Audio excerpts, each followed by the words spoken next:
4th Street Vine about 5 or 5.5 years ago.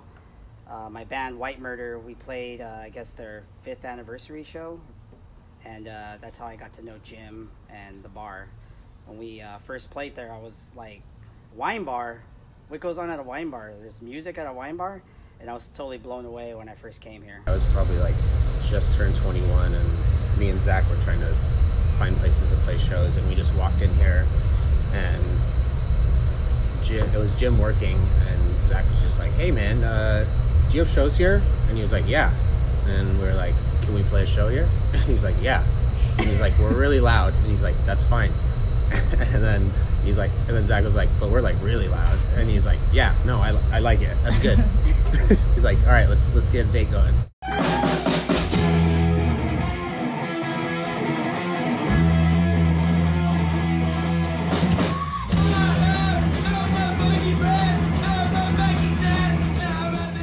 Vine has kind of crafted this space within Long Beach where local artists just feel comfortable, and they curate a space. 4th Street Vine curates a space for bands, not only locally, but bands from Australia have been in there, and bands from Britain and Portland, Oregon, and every night it's different, but it's always the same. It's always the same feeling of like home away from home. It's like going to your living room and this really cool band has come in, and they're gonna entertain you.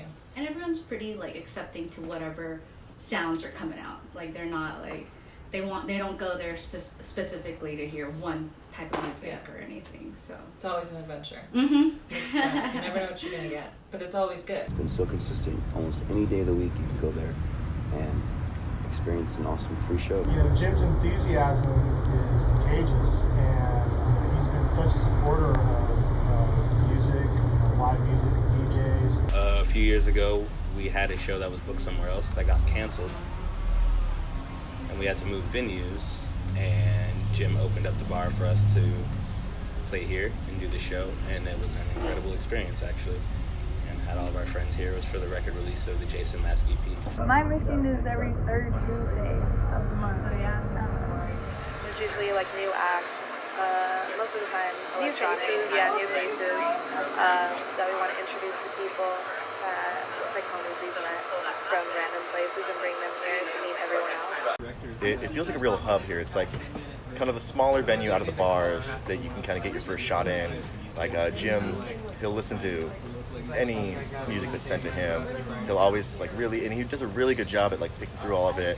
4th Street Vine is home to a lot of people, myself included. I feel like this is my family.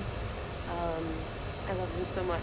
Jim and Sophia set the tone for this place, and it's based on a lot of love and a lot of respect, and it makes people feel comfortable, and it makes people want to come back and connect and grow together, It's so etched in and like in there now that, I mean, how would you even like, where would Long Beach be without it in a way at this point?